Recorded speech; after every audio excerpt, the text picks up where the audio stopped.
Hello and welcome to my den. I want to share with you an experience that I had yesterday. I've been having some general health issues like aches and pains and problem with digestion, just various things. And I'm fully aware now that I've been building up a lot of stress. And it's funny because I was very certain then that I'm not feeling stressed because I don't worry like I used to. So I thought that obviously um I'm no longer getting stressed, but I am. My body is getting stressed. So I realized that it seems that the part of my mind was disconnected from my body, even though I felt very settled into myself, and I've been spending time tuning in and connecting to my body. And of course, I love myself a lot more than before. So I was very surprised to find out how disconnected I was actually from the amount of stress that I've been building up. As though I've been absorbing it and not feeling it and just um, hiding it somewhere. So very interesting. And a friend of mine kind of been sending me Reiki, and it was very interesting because at first I asked her send me healing because of my gut problems, because I was getting, still am a bit, feeling a bit heavy and bloated and really felt like my guts were inflamed. And of course I knew that it's very much connected to the way I eat, and I just eat everything, even though I know I function best when I'm on a ketogenic diet. And so the main thing was I knew that I obviously had to have to make adjustments. And one thing that she noticed was that she could sense that my head needed a lot of attention, and she could feel that she was more drawn to that. And she could feel a connection between um, this connection that she has towards the head instead of needing to focus on the gut. And it kind of made me think that obviously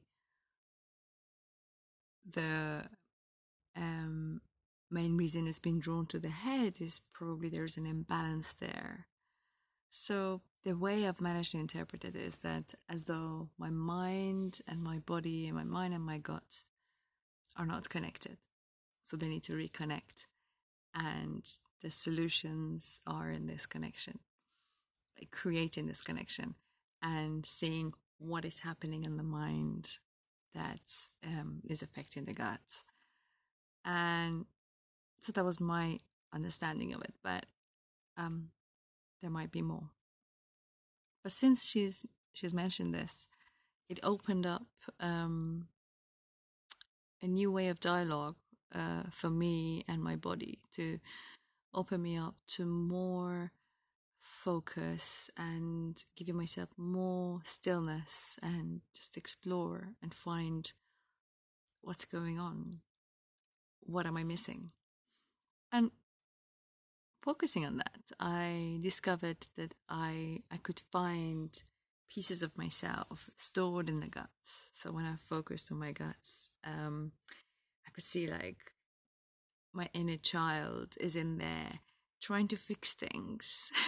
She's trying to fix it, and she's really kind of as if she's tangled inside the gut, and she's just trying to fix it.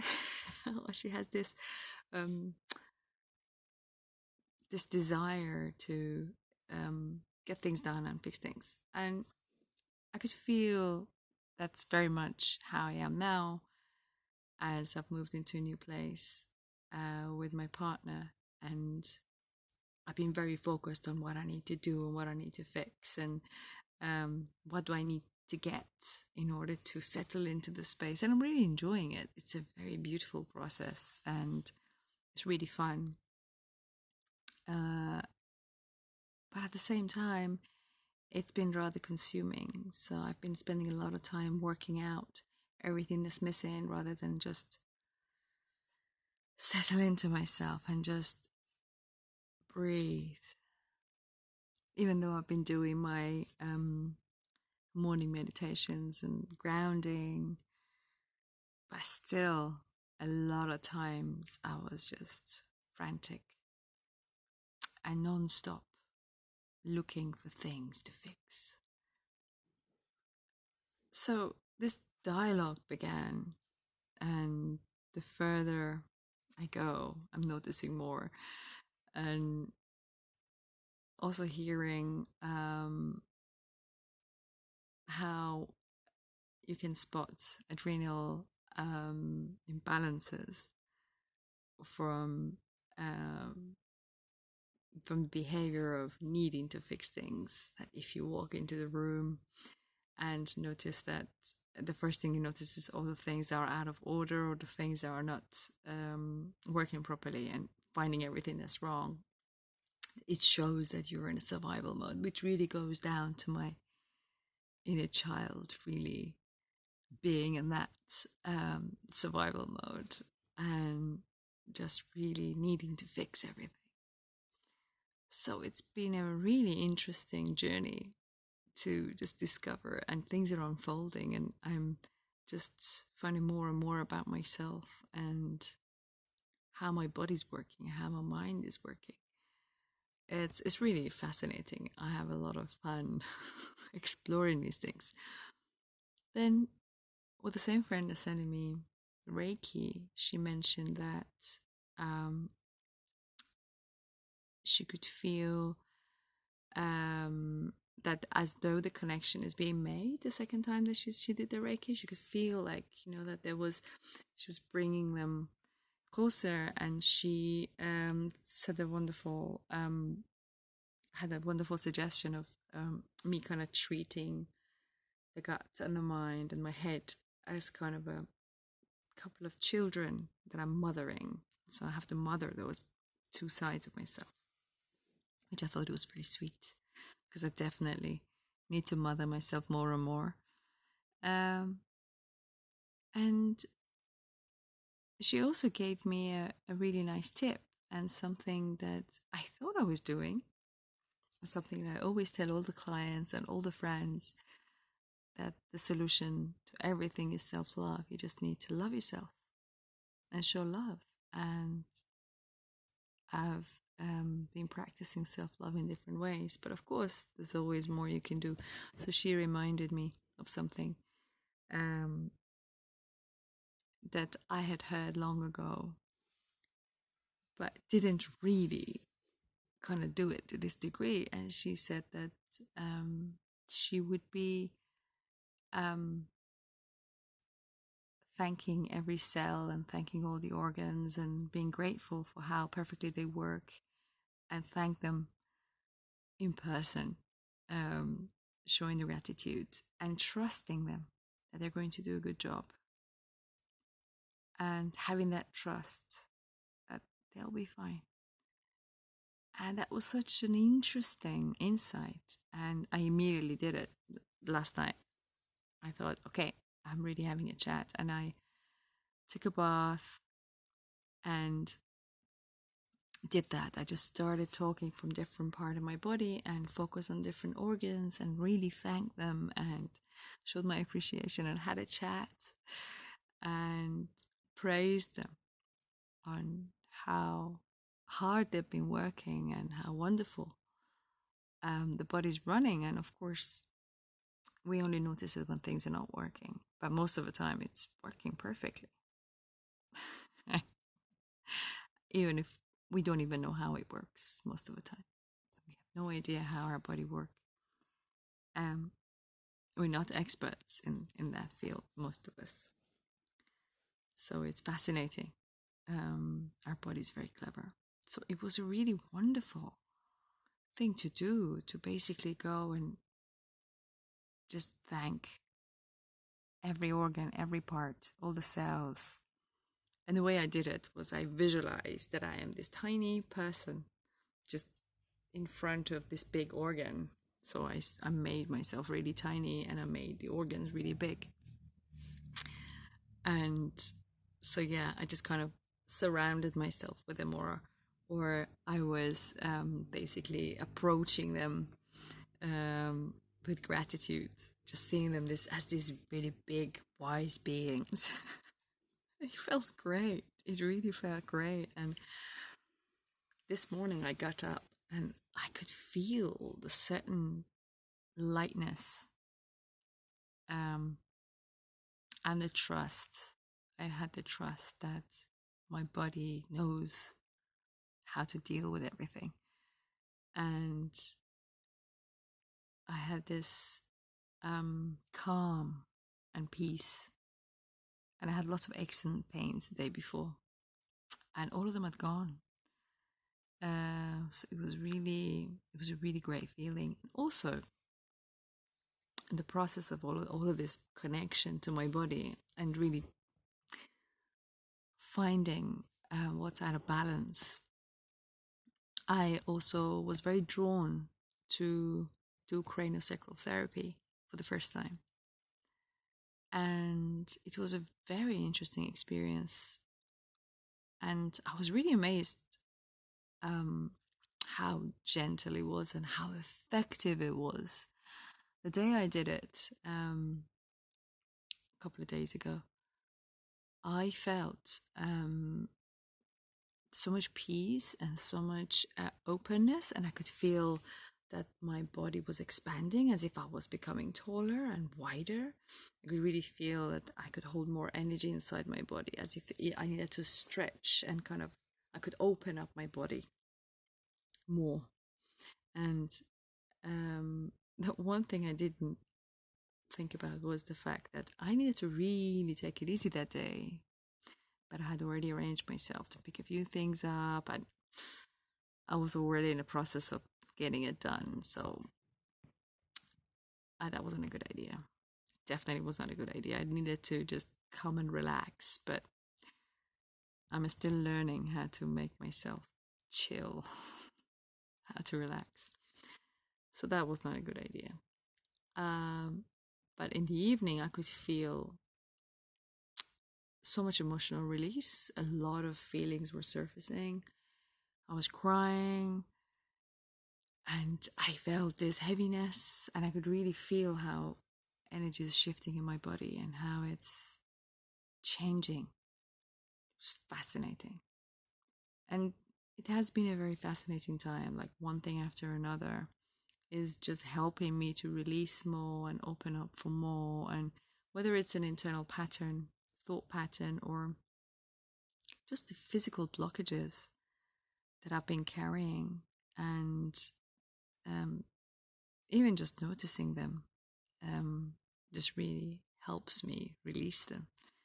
And especially, it was kind of, I wouldn't say a shock, but I was surprised about how stressed I was, and realized that I've been carrying this pattern of stress and being on a survival mode constantly since I remember.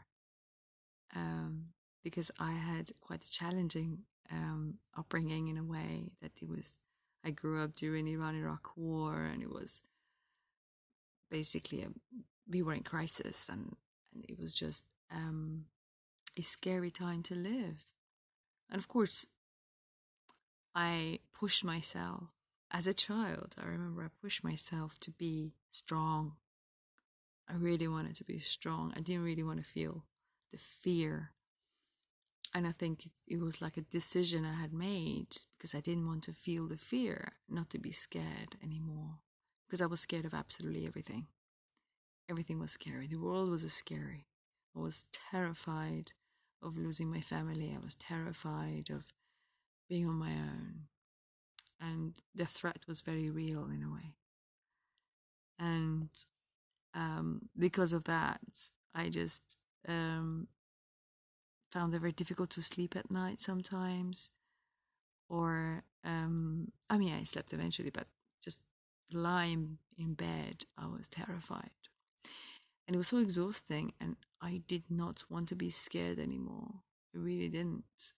So as if I pushed myself to be strong and be brave and not be terrified of these very valid fears. And I pushed all of them down, all the stress and all the fear.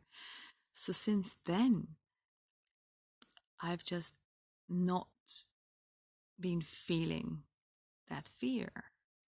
And I've just not been experiencing the stress. I mean, I have been times in my life I've been very stressed and feeling it, but not like the way I should have.